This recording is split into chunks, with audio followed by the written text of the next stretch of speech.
संघर्ष, महानायकों की गौरव गाथा अनुपम खेर के साथ।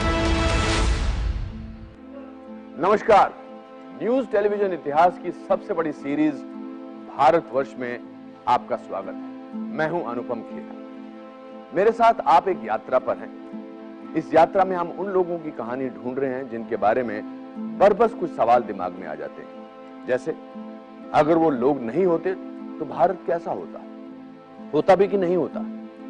इस बार बात देवनाम प्रिय प्रियदर्शी अशोक यानी देवों के प्रिय प्रियदर्शी सम्राट अशोक की है। आखिर कैसा था अशोक? कहानियों की शुरुआत तब होती है जब अशोक का जन्म भी नहीं हुआ था और महात्मा बुद्ध भिक्षा मांगने मगध की राजधानी राजगृह पहुंचे थे।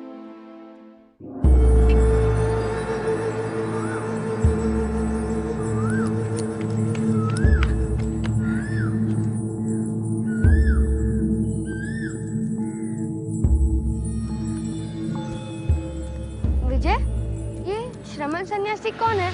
नगर के सभी लोग इनके पास क्यों चले आ रहे हैं? ये श्रमण महात्मा बुद्ध हैं। राजगृह में वो भिक्षा मांगने आए हैं। हम भी उन्हें भिक्षा देंगे। पर हम भिक्षा में क्या देंगे? जो हमारे पास है। मैं आपके लिए भिक्षा लाया हूँ।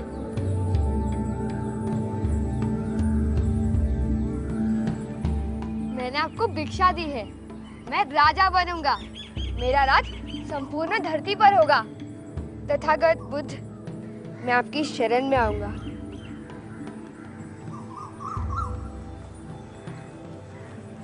तथागत, उस बच्चे ने भिक्षा में ऐसा क्या दे दिया जो आप इतना मुस्कुरा रहे हैं? ऐसा तो किसी कारणवश ही हुआ होगा ना? हाँ नहीं, सही कहा तुम। मेरी मुस्कुराहट के पीछे कोई ना कोई कारण तो अवश्य रहा होगा। क्या तुमने उस बालक को मेरे भिक्षा पात्र में मिट्टी डालते हुए देखा? जी बदंत। आनंद, ये उस बालक का बहुत बड़ा कृत्य है। मेरी मृत्यु के 100 वर्ष बाद पाटलिपुत्र में इसका दोबारा जन्म हुआ और ये बड़ा होकर अशोक नाम का राजा बनेगा।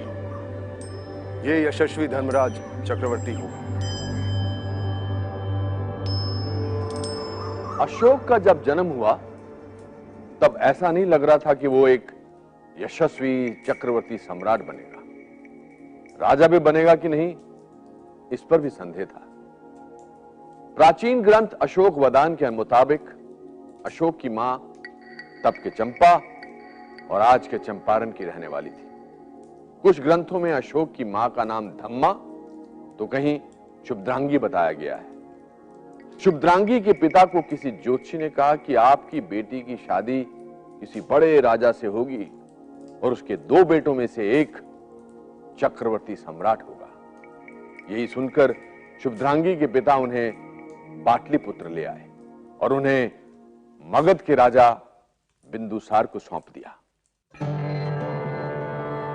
शुभद्रांगी रानी बन गई, लेकिन जल्द ही शुभद्रांगी महल में षड्यंत्र का शिकार हो गई। बाद में जब राज खुला तो राजा बिंदुसार ने शुभद्रांगी को अपनी प्रमुख रानी बनाया।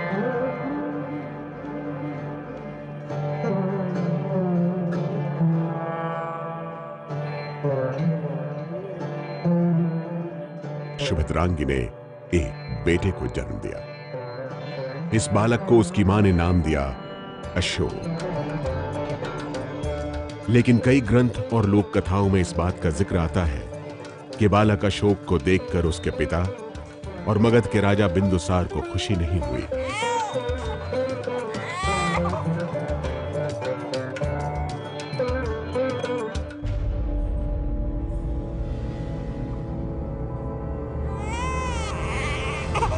इसकी त्वचा ऐसी क्यों है? इतना क्रूर क्यों है?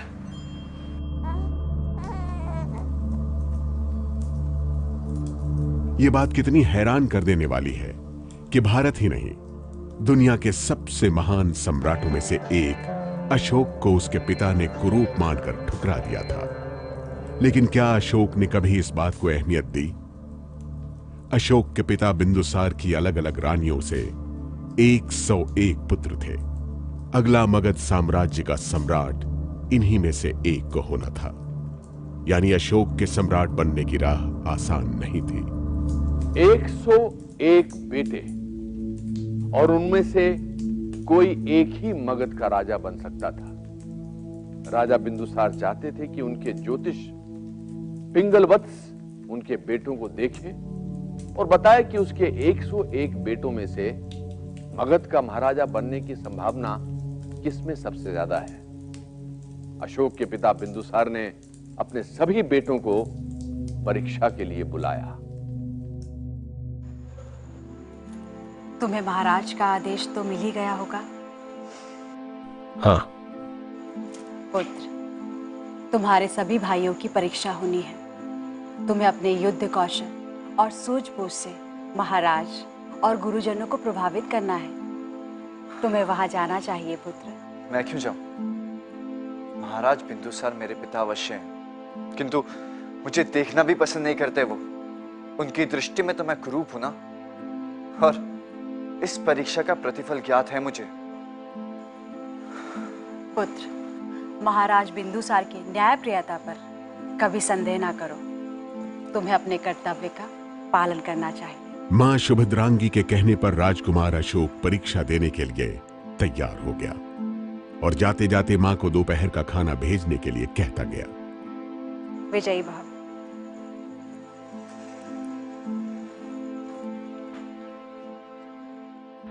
अशोक का भाग्य बदलने ही वाला था। वो मगध की राजधानी पाटलिपुत्र से राजवन की ओर बढ़ा।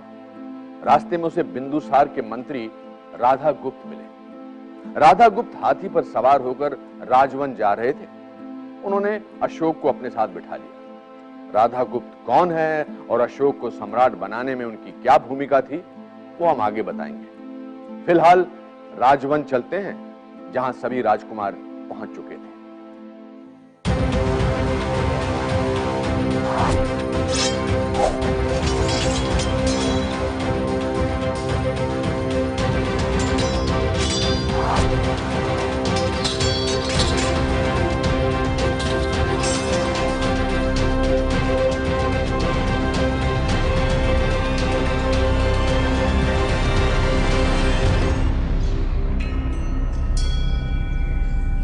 गुरुदेव, आप भविष्य को देख सकते हैं। आपने मेरे इन पुत्रों को देखा। मेरे बाद इनमें से कौन मगध का सम्राट बनने योग्य है? आजीविक संप्रदाय के साधु पिंगलवत्स इस प्रश्न को सुनकर चुप हो गए। अशोक वदान के मुताबिक 101 राजकुमार में से जो सबसे सामर्थ्यवान था, वो राजा बिंदुसार का प्रिय नहीं था। इसलिए पिंगलवत्स को लगा कि अगर राजा को उनकी बात अप्रिय लगी तो उनकी जान जा सकती है। महाराज, मैं भविष्यवाणी अवश्य करूंगा, लेकिन नाम नहीं बताऊंगा, क्योंकि आप जैसे ज्ञानी पुरुष के लिए संकेत ही काफी है। आप जो उचित समझें वो करें। जितना आवश्यक हो उतना ही बताएं। महाराज, जिसकी सवारी सर्वश्रेष्ठ है, वही आपका उत्तराधिकारी। गुरुदेव, कुछ और संकेत कीजिए। राजकुमारों में जिनका आसन सबसे ज्यादा श्रेष्ठ है, वही आपका उत्तराधिकारी है। आजीविक साधु पिंगलवत्स इस तरह के संकेतों में बिंदुसार के उत्तराधिकारी के बारे में बताते रहे। कभी खाने के बारे में तो कभी खाने के बर्तन के बारे में। शाम हुई तो राजकुमार अशोक अपनी मां के पास पहुंचा।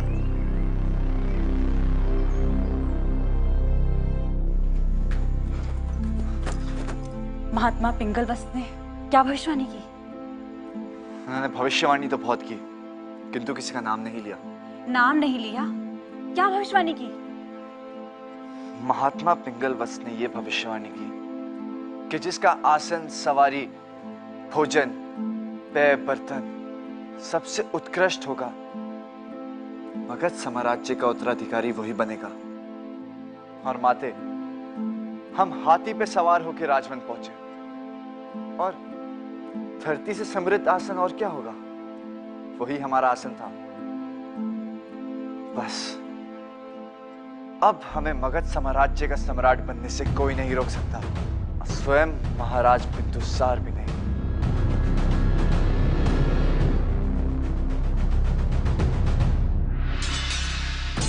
इस कहानी से यह साफ हो गया कि राजकुमार अशोक ये मानता था कि वही मगध के राज सिंहासन का सबसे सामर्थ्यवान उत्तराधिकारी है, लेकिन उसके मानने या न मानने से राजगद्दी उसे मिल जाती, ऐसा नहीं था।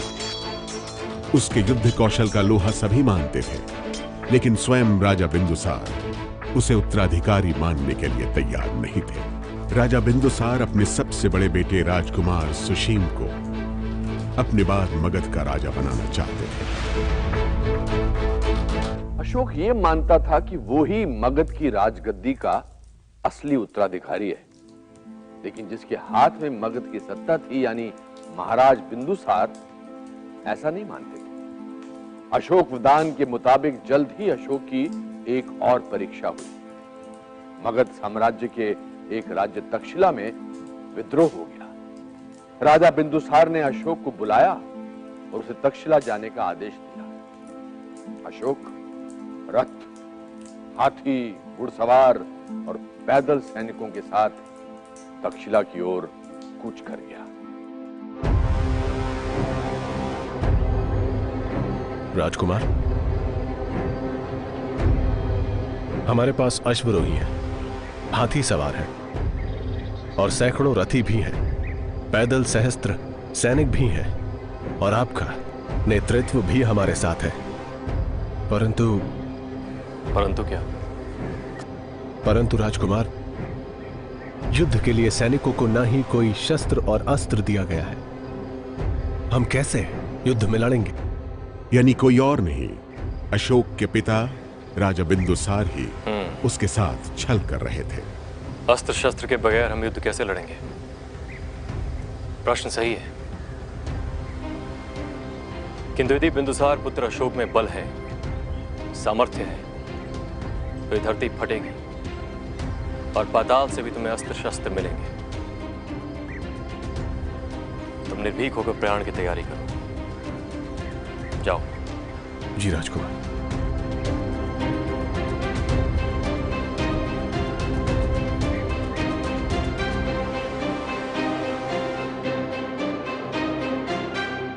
अशोक वदान में आगे कहा जाता है कि धरती फटी और अशोक को अस्त्र शस्त्र मिल गए। ये बात असंभव सी लगती है, लेकिन जानकार कहते हैं कि अशोक के लिए नामुमकिन कुछ भी नहीं था।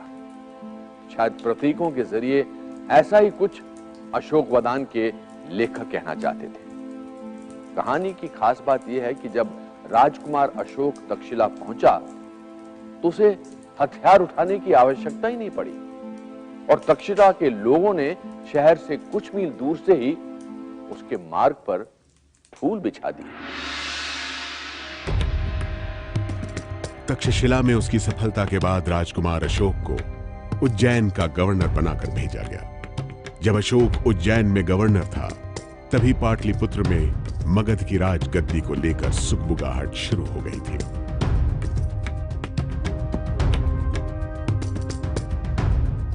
राजकुमार सुशीम को उसके पिता और मगध के राजा बिंदुसार राजपाट देना चाहते थे, यह बात जग जाहिर थी। उसे सुशीम को एक दिन एक मंत्री मिले। मंत्री के सर पर सुशीम ने मजाक में हाथ फेर दिया। मंत्री ने सोचा, आज हाथ फेर रहा है, कल तलवार चलाएगा। उसने उस समय तो कुछ नहीं कहा, लेकिन एक बड़ी व्यूह रचना शुरू कर दी। राजकुमार अशोक को समर्थन करने वालों की संख्या बढ़ रही थी, लेकिन सम्राट बिंदुसार की दृष्टि में उनका उत्तराधिकारी सुशीम ही था। सुशीम की परीक्षा की घड़ी भी जल्द ही आ गई। तक्षशिला में एक बार फिर विद्रोह हो गया। इस बार बिंदुसार ने सुशीम को तक्षशिला भेजा। उधर सुशीम तक्षशिला पहुंचा और इधर बिंदुसार की तबीयत अचानक खराब हो गई।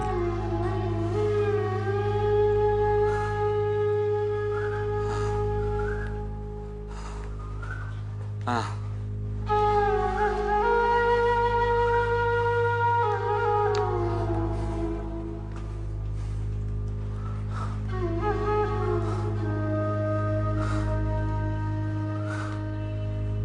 महामात्र राधा गुप्त,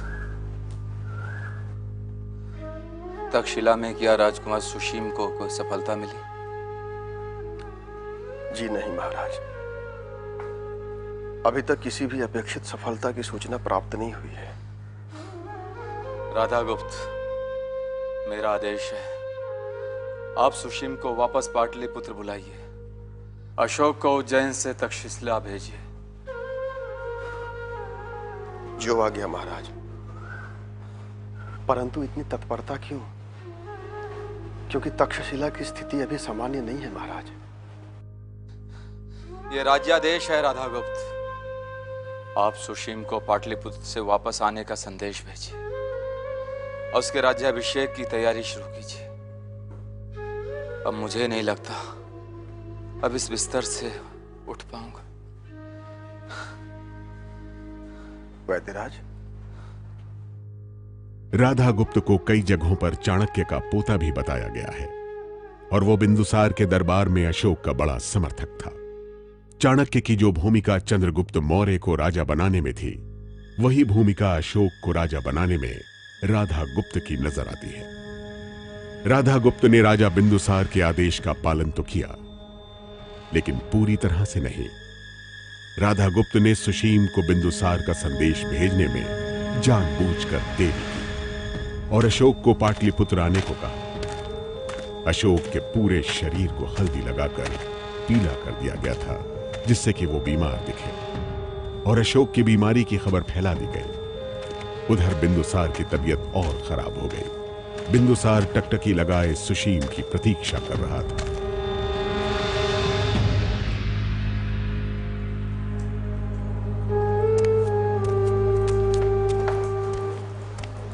युवराज सुशीम आ गए? युवराज सुशीम नहीं महाराज, राजकुमार अशोक।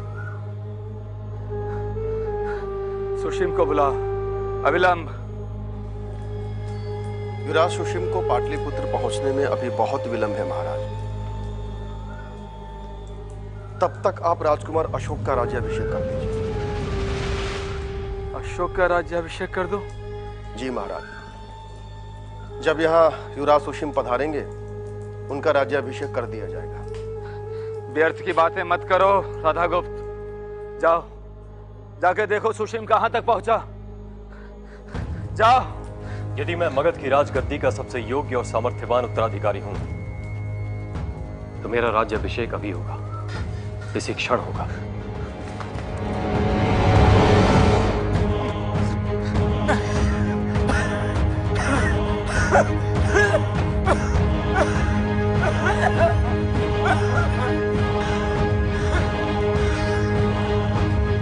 राजा बिंदुसार कहते रह गए, लेकिन अशोक ने पाटलिपुत्र पर कब्जा कर लिया।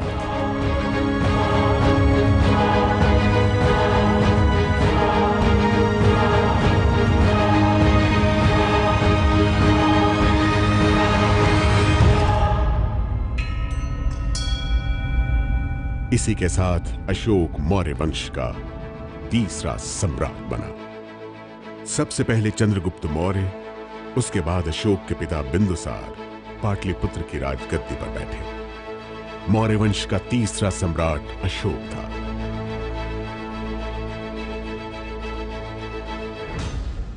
लेकिन पाटलिपुत्र की राजगद्दी पर बैठने भर से अशोक के लिए सत्ता की लड़ाई खत्म नहीं हुई। तक्षशिला से सुशीम पाटलिपुत्र की तरफ बढ़ चुका था।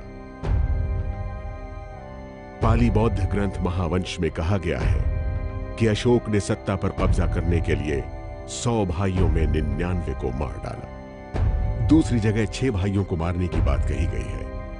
एक शिलालेख में अशोक उन अधिकारियों का जिक्र करता है जिनका दूसरे कामों के अलावा उसके भाइयों, बहनों एवं अन्य संबंधियों के परिवार के कल्याण का काम देखना था। इसका अर्थ यह निकाला गया कि उसने अपने सभी सौतेले भाइयों को मारा नहीं था।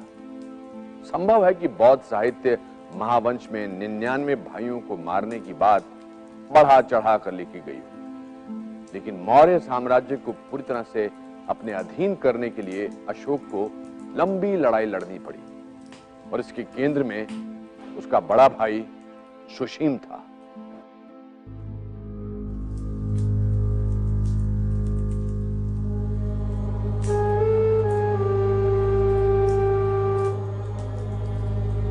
महाराज, सुशीम पाटलिपुत्र की घेराबंदी कर रहा है। शीघ्र ही वो पाटलिपुत्र में प्रवेश करने का प्रयत्न अवश्य करेगा।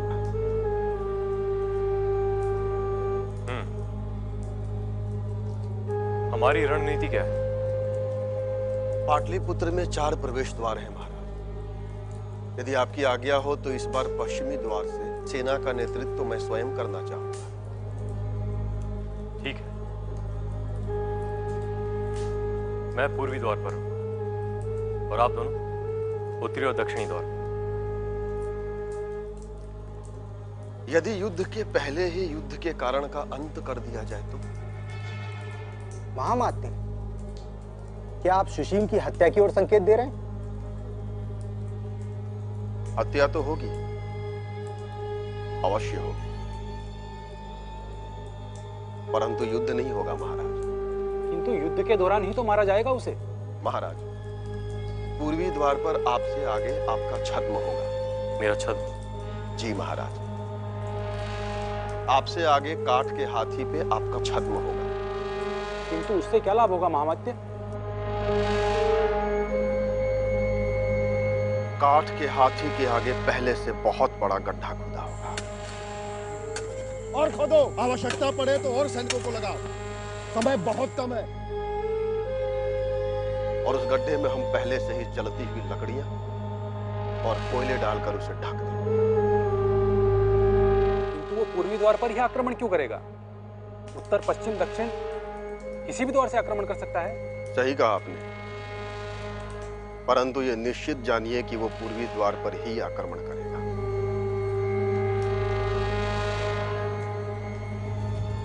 क्योंकि ऐसा करने के लिए मैं स्वयं उसे प्रेरित करूंगा।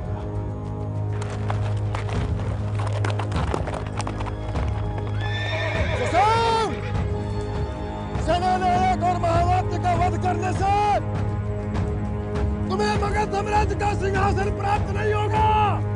यदि तुम में सामर्थ्य है तो जाओ, जाकर महाराज अशोक पर विजय प्राप्त करो। जाओ।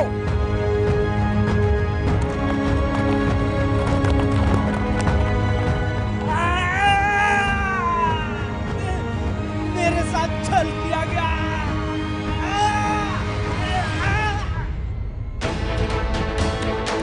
भारतवर्ष में आगे देखेंगे। इस महल की स्त्रियों और युवतियों को सम्राट देवनाम प्रियदर्शी अशोक को छूने में घृणा होती है। इन सबको इनके वस्त्रों में लपेटकर जीवित जला दो। इन सभी को महाराज? सबको।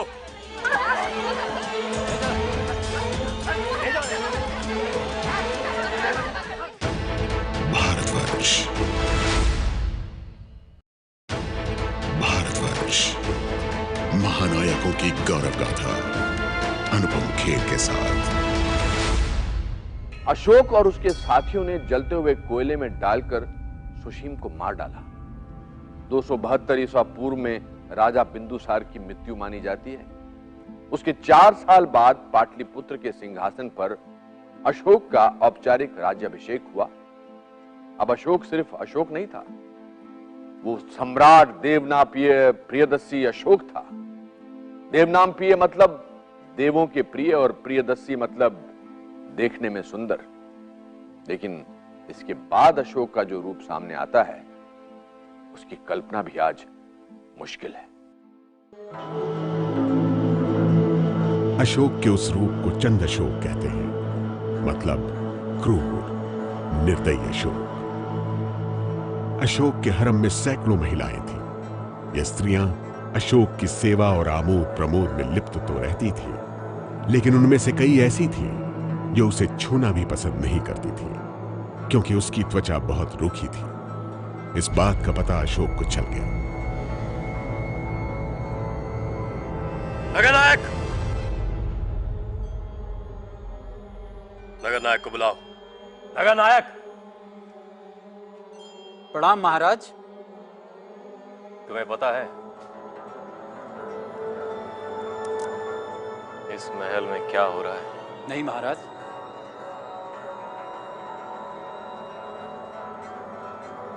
नहीं?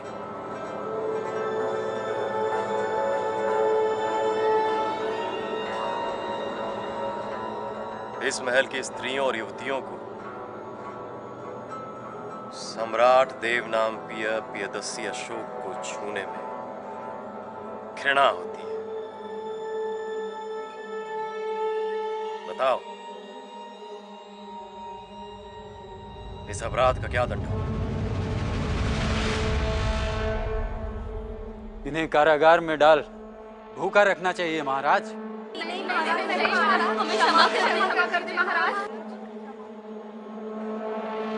इन सबको इनके वस्त्रों में लपेटकर जीवित जला दो। इन सभी को महाराज? सबको ले चलो। ले जाने।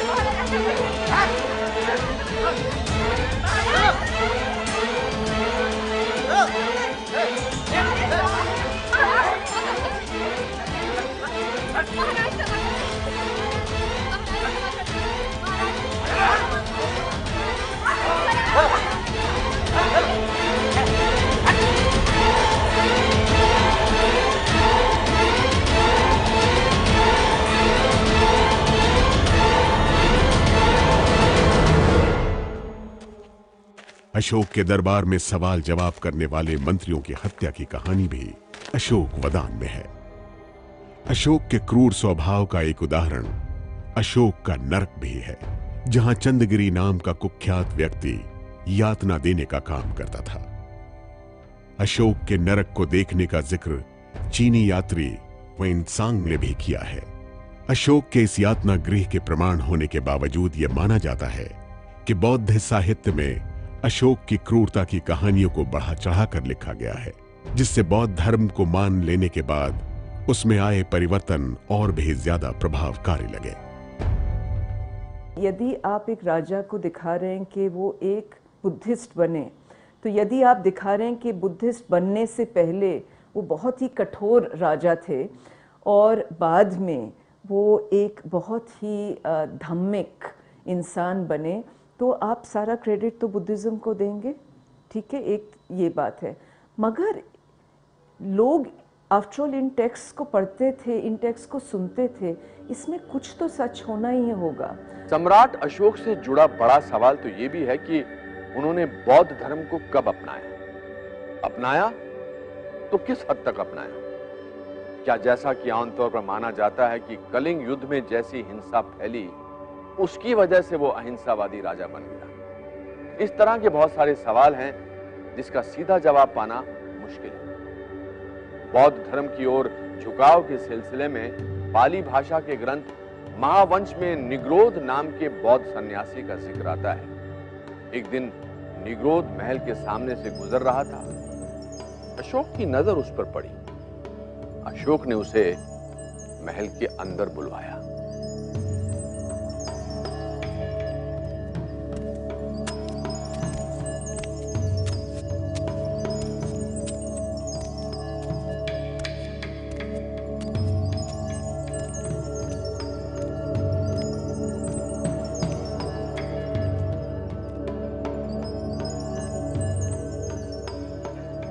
श्रमण, क्या नाम है तुम्हारा? महाराज, मैं निग्रोध हूँ और मैं एक बौद्ध सन्यासी हूँ। मेरे पिता का नाम राजकुमार सुशीम है। सुशीम कल तक अशोक का सबसे बड़ा शत्रु था और उसी सुशीम का बेटा आज मगध सम्राट अशोक के सामने एक सन्यासी के रूप में खड़ा था। कल सुशीम को परास्त कर, मारकर अशोक मगध की गद्दी पर बैठा था और आज उसका बेटा उसके सामने निडर खड़ा था। सुशीम का पुत्र निग्रोध।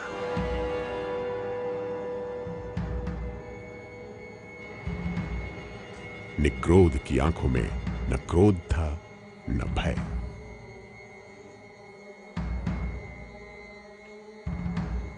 सुशीम का पुत्र निग्रोध।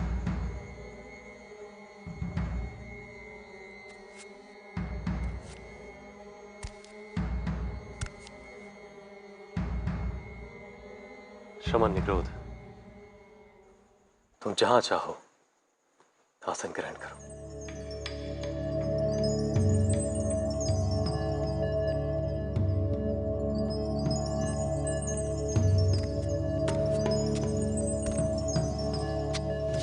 अशोक का भतीजा निग्रोध राजगद्दी पर बैठा था और अशोक उसके संप्रदाय के बारे में बात करता रहा। महावंश के मुताबिक निग्रोध ने उसे गौतम बुद्ध के उपदेशों के बारे में बताया। इस घटना के बाद क्रूर और निर्दयी माना जाने वाला अशोक धर्म अशोक बन गया। इसमें बौद्ध भिक्षु मोगाली पुत्र तिस्सी की बड़ी भूमिका बताई जाती है। दूसरे बौद्ध ग्रंथ अशोक वदान में निग्रोध की जगह समुद्र नाम का भिक्षु ले लेता है। इन कहानियों से अलग ज्यादातर इतिहासकार ये मानते हैं कि किसी एक घटना या व्यक्ति की वजह से अशोक का रुझान बौद्ध धर्म की तरफ नहीं हुआ। कलिंग युद्ध में हुए संहार, रक्तपात, हिंसा का प्रभाव था, लेकिन उससे पहले से ही अशोक का हृदय परिवर्तन होने लगा था। अशोक ने अपने एक शिलालेख में लिखवाया था, मुझे बौद्ध उपासक बने हुए 2.5 साल बीत गए। प्रारंभ में मैं बहुत ज्यादा उत्साहित नहीं था, लेकिन पिछले 1 साल में मैं स्वयं को संघ के करीब पाता हूं। एक मान्यता यह भी है कि बौद्ध धर्म को अपनाने के पीछे अशोक की राजनीतिक महत्वाकांक्षा थी। मौर्य दरबार में ब्राह्मण मंत्री और अधिकारियों का दबदबा था। ऐसा माना जाता था कि मौर्य साम्राज्य के संस्थापक चंद्रगुप्त अपने अंतिम दिनों में जैन हो गए थे, जबकि बिंदुसार आजीवक। इस सब के बावजूद दरबार और राजकाज में ब्राह्मणों का दबदबा था, जो अशोक के समर्थक नहीं थे। इनके दबदबे को तोड़ने के लिए अशोक ने बौद्ध सन्यासियों को बढ़ावा दिया। बौद्ध ग्रंथों में 50,000 ब्राह्मणों से राजश्रय यानी राजा से मिलने वाली सहायता बंद करने का जिक्र आता है। सम्राट अशोक के सामने मौर्य साम्राज्य के विस्तार का प्रश्न भी था। आज का उड़ीसा राज्य मौर्य काल में कलिंग कहलाता था। पूरब में बंगाल की खाड़ी से सटा कलिंग मौर्य युग में एक स्वतंत्र और शक्तिशाली राज्य था। चंद्रगुप्त और बिंदुसार की कोशिशों के बावजूद कलिंग मौर्य साम्राज्य का हिस्सा नहीं बन पाया था। वे उस पर विजय नहीं पा सके थे। संभवतः कलिंग एक काफ़ी बड़ा राज था, और अगर आप पूरे भारतवर्ष को देखिए, आसाम से लेके अफगानिस्तान तक, कश्मीर से लेके मैसूर तक और नीचे तक, तो एक वो छोटा सा पॉकेट जैसा नज़र आएगा मैप में देखिए। तो हो सकता है अशोक को ये लगा हो कि ये पॉकेट अगर ख़त्म कर दिया जाए तो पूरा निर्बाध कौटिल्य ने जो कल्पना की थी चक्रवर्ती क्षेत्र की, वो उसके पास है। अशोक को कलिंग का युद्ध हर हाल में जीतना ही था, क्योंकि हार से अशोक और शक्तिशाली मौर्य साम्राज्य के बोलबाले पर प्रश्न चिन्ह लग जाता। अशोक के शासन के 8वें साल में लड़े गए इस युद्ध में अशोक ने पूरी ताकत लगा दी। कलिंग के विशाल सेना को कुचलना आसान नहीं था। कलिंग से अशोक की सेना को कड़ी चुनौती मिल रही थी। यह युद्ध खत्म होने का नाम ही नहीं ले रहा था। महाराज की जय हो। महाराज, आज हमें सबसे बड़ी सफलता हाथ लगी है। हमने कलिंग के 300 पदाती और 100 घोड़सवारों को मार के लाया है। युद्ध में हो रहे भयंकर विनाश और रक्तपात से अशोक गहरी व्यथा में डूबता जा रहा था। वो अंदर ही अंदर टूटने लगा था। महाराज, महाराज की जय हो। विजय विपुल बच चुका है महाराज। और ये कलिंग के राजा की तलवार। अगर आप कहें तो उसका सर काट के आपके चरणों में दे दूं। महाराज,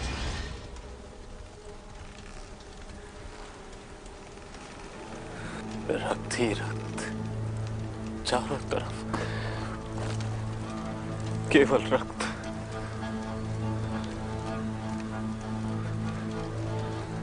क्यों मेरी आंखों के सामने हर समय केवल मृत्यु का दृश्य नजर आता?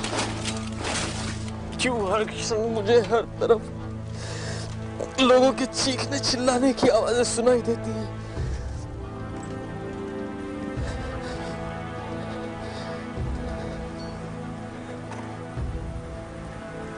1 लाख लोग मारे गए।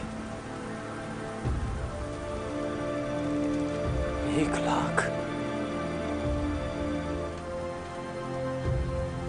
1 लाख। बस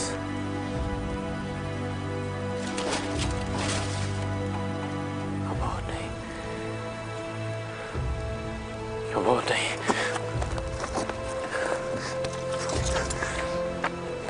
क्यों?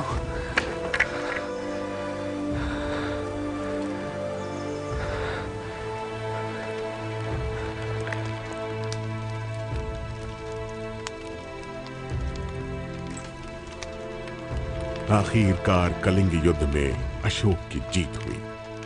लेकिन कलिंग के युद्ध के बाद अशोक जब पाटलिपुत्र लौटा तो वो बिल्कुल बदल चुका था। अशोक सत्य, अहिंसा और सदाचार की बातें करने लगा था। तो क्या सम्राट अशोक सन्यासी बन गया? नहीं, दरअसल ये सम्राट अशोक का नया अवतार था।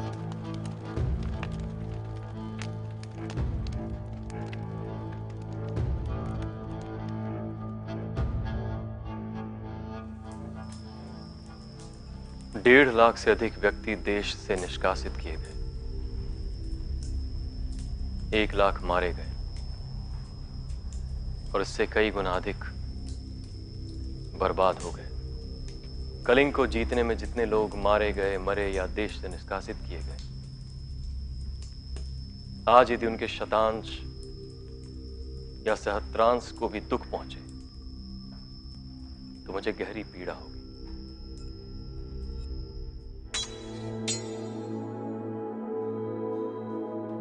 देवताओं के प्रिय धम्म विजय को ही असली विजय मानते हैं।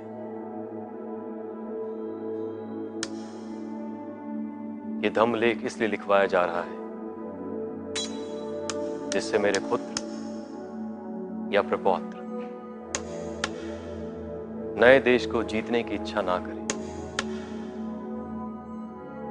और यदि वे नए देश जीते तो संयम और हल्के दंड से काम लें।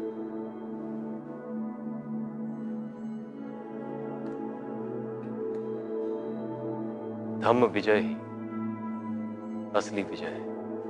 आज से तकरीबन 2300 साल पहले यह एक बड़ी घोषणा थी। अशोक ने कहा, अब उसका साम्राज्य विस्तार युद्ध से नहीं होगा, धर्म के रास्ते होगा। वो धम्म विजय करेगा। रॉक एडिक्ट 13 दुनिया का सबसे बड़ा डॉक्यूमेंट है। रॉक एडिक्ट 13 जो दिल्ली में है, उड़ीसा में, कलिंग युग के बाद, कलिंग युद्ध के बाद वो लिखा गया। और उसमें राजा अफसोस जाहिर करता है, वो क्षमा याचना करता है कलिंग के लोगों से कि मेरे द्वारा इतना अत्याचार हुआ, इतने हजार लोग मारे गए, इतने लाख लोग घायल हुए, इतने लाख लोग बेघर हुए, माताएं अपने बेटों से हाथ धो बैठी, स्त्रियां अपने पतियों से हाथ धो बैठी, मैं उसके लिए क्षमा मांग रहा हूँ। विश्व इतिहास में किसी भी राजा ने ये बात नहीं लिखी है। भारतवर्ष में आगे देखेंगे। राजा कौन है? आप हैं महाराज। और कौन? मुझे प्रसन्न करने के लिए झूठ मत कहो राजा। मेरे आदेश उस नदी की तरह है, बार बार पहाड़ की चट्टानों से टकरा कर लौट जाती है। भारतवर्ष, भारतवर्ष, महानायकों की गौरव गाथा अनुपम खेर के साथ। अशोक पर बौद्ध धर्म का बड़ा प्रभाव था, लेकिन अशोक का धम्म यानी धर्म बौद्ध धर्म से बिल्कुल अलग था। अशोक के धम्म का अर्थ था नैतिक आचरण। अशोक की धम्म नीति असल में राजा प्रजा से लेकर शासन से जुड़े अधिकारियों के कर्तव्य और आचरण की ऐसी आचार संहिता थी जिसके पालन में सबका कल्याण था। अशोक ने अपने एक शिलालेख में लिखवाया, देवताओं के प्रिय दान या सम्मान को इतना महत्वपूर्ण नहीं मानते जितना इस बात को कि सभी संप्रदायों की मूल भावना का प्रचार प्रसार हो। इसके लिए बोलचाल में संयम बहुत जरूरी है। लोग मौके बेमौके अपने संप्रदाय की प्रशंसा और दूसरे संप्रदायों की निंदा न करें, या कभी निंदा हो भी तो संयम के साथ। हर अवसर पर दूसरे संप्रदायों का आदर करना चाहिए, क्योंकि ऐसा करने से व्यक्ति अपने संप्रदाय की उन्नति और दूसरे संप्रदायों का उपकार करता है। This accessibility of the ruler, the fact that he is available at all times, that itself is so sensitive. ये हम आधुनिक राज्यों में ऐसा consciousness या ऐसी चेतना हमें आधुनिक राज्यों में नजर आती है। सड़कों पर जगह जगह आम और बरगद के वृक्ष लगवाए जाएं। इससे लोग ही नहीं, पशुओं को भी छाया मिलेगी। 8-8 कोस की दूरी पर कुएं खुदवाए जाएं। इससे सबको जल मिलेगा। ठहरने के लिए जगह जगह सराय बनवाए जाएं। लोगों के अलावा पशुओं के लिए भी चिकित्सालय खोले जाएं। उन्होंने एक जो नम्रता दिखाई सब लोगों के लिए और सब जीवों के लिए, कि आप सोच सकते हैं कि जो गोट्स हैं, जो प्रेग्नेंट हैं, या जो फीमेल पिग साउस जिनको कहते हैं वो प्रेग्नेंट है, उनके लिए अपने लोगों को कह रहे हैं कि इनको मत मारो। एक इस किस्म की जो भावना है ये, और ऐसी बातें एक राजा अपने लोगों से कर रहा है, ये एक याद करने की चीज़ है। सम्राट अशोक ने अपने संदेश और आदेशों को शिलालेख और स्तंभों के जरिए साम्राज्य के हर एक कोने तक फैलाया। बौद्ध ग्रंथ में इसकी संख्या 84,000 बताई गई है। चीनी लेखक फाहियान और वेनसांग ने ऐसी जगहों पर स्तूप और शिलालेख होने की बात लिखी है जहां आज उसका नामो निशान नहीं है। संभव है कि अशोक के सभी शिलालेख समय की मार को न झेल पाए हों। Virtually it's like he is mapping his empire. वो पूरे तरीके से एक आप दूर दराज इलाके में शिलालेख लगा रहे हैं, आप दिखा रहे हैं कि आपका क्षेत्र या आपका जो नियंत्रण है वो कहाँ तक है। तो जो क्षेत्रीय कंट्रोल है वो आपको दर्शाता है एक तरीके से, पर ये जो नियंत्रण था वो समान नहीं था। तो इसलिए पहले वो दूर दराज इलाके में लगाते हैं शिलालेख, फिर बाद में स्तंभ के रूप में जो अपना इलाका है मगध और उसके आसपास का वहाँ लगाते। एक किस्म से पब्लिक ओरेटरी होती थी उन पिलर्स और रॉकी डिक्स के पास।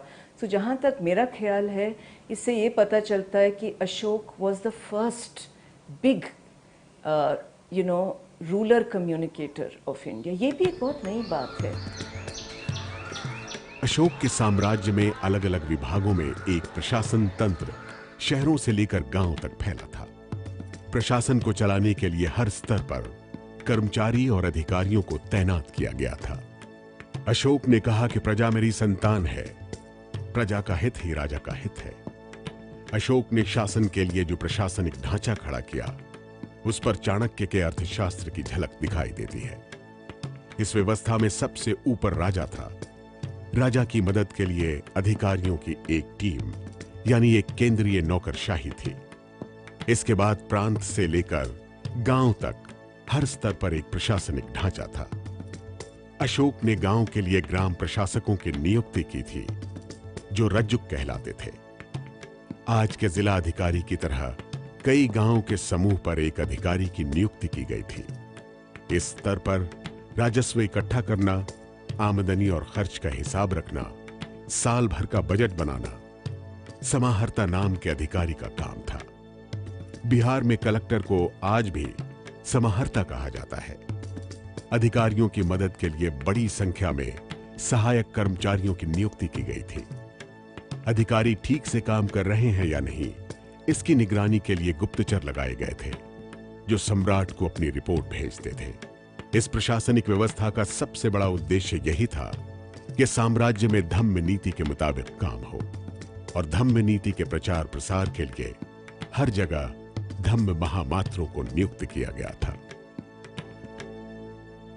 धम्म महात्रा जो अशोक ने खुद ये एक नया अधिकारी बनाया, एक तरीके के ऑफिसर्स थे जो लोगों का आचरण भी सुधारने की कोशिश कर रहे थे।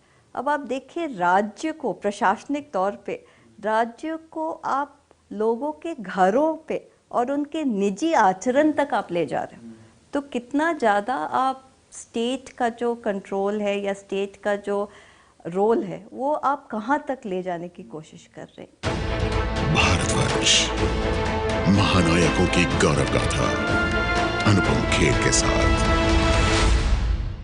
यकीन नहीं होता कि आज से 2300 साल पहले अशोक ने देश चलाने के लिए उन नीतियों पर काम किया जो आज की किसी सरकार के एजेंडा में होता है। अशोक ने अपनी प्रजा से कहा कि वो हर धर्म, हर संप्रदाय का सम्मान करे। अशोक बौद्ध धर्म का अनुयायी था, लेकिन उसने कभी बौद्ध भिक्षु का चोगा नहीं पहना, लेकिन अपने प्रयासों से उसने बौद्ध धर्म को विश्व धर्म बना दिया।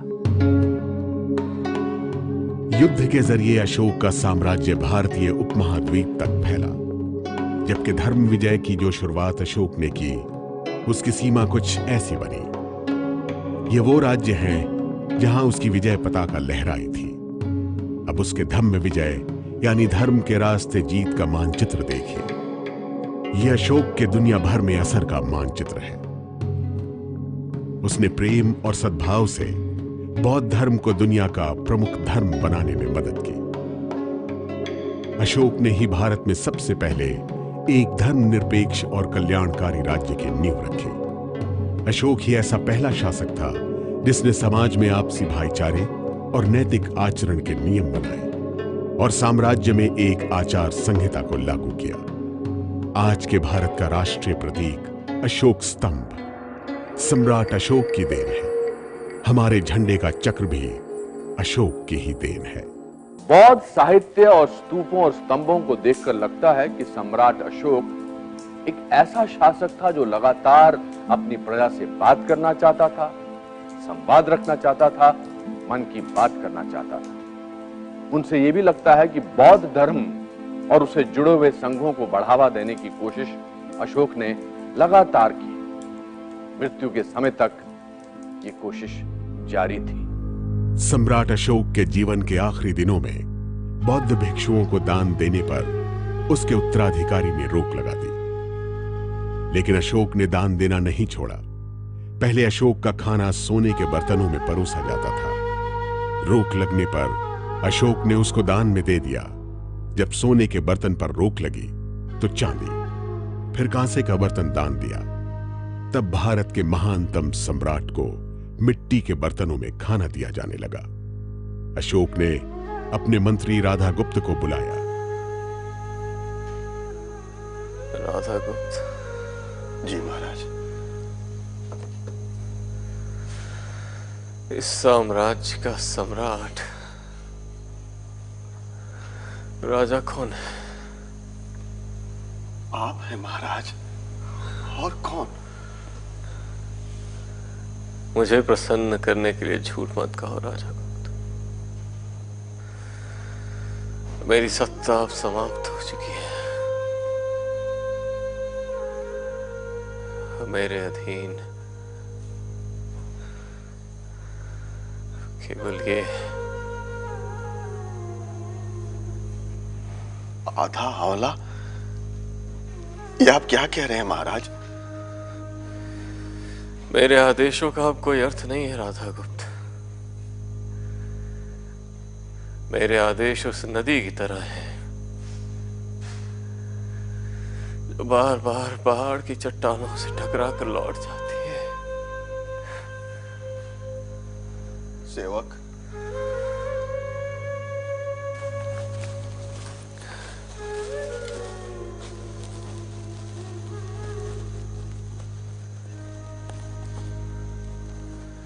मेरी अब कोई सत्ता नहीं है मित्र। अब मैं सम्राट नहीं, किंतु क्या तुम मेरी एक अंतिम इच्छा पूरी करोगे? अवश्य महाराज।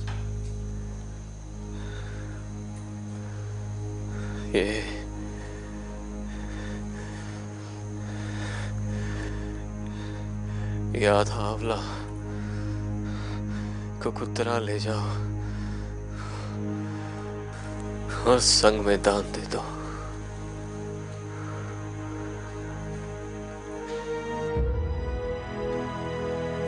और भिक्षुओं को मेरी ओर से दंडवत प्रणाम करना और कहना, जम्बूद्वीप भारतवर्ष के महानतम सम्राट ने आप सबके लिए ये उपहार भेजा है। मेरी अंतिम भेंट को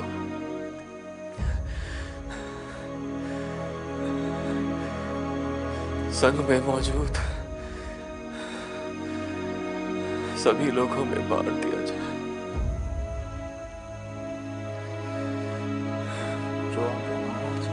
जाओ मित्र।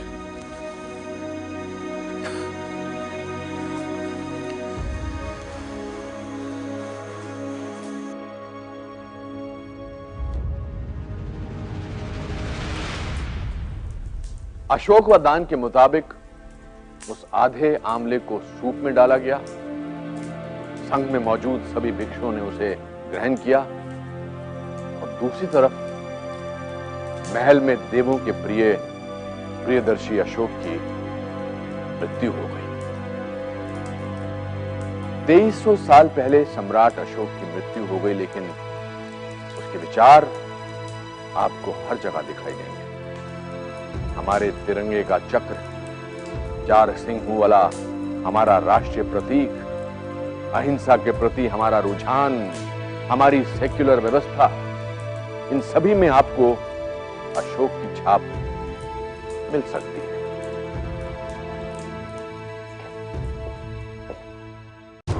भारतवर्ष के अगले एपिसोड में देखिए। आचार्य, अब मैं आपसे काम शास्त्र संभोग के संबंध में कुछ प्रश्न पूछना चाहती हूँ।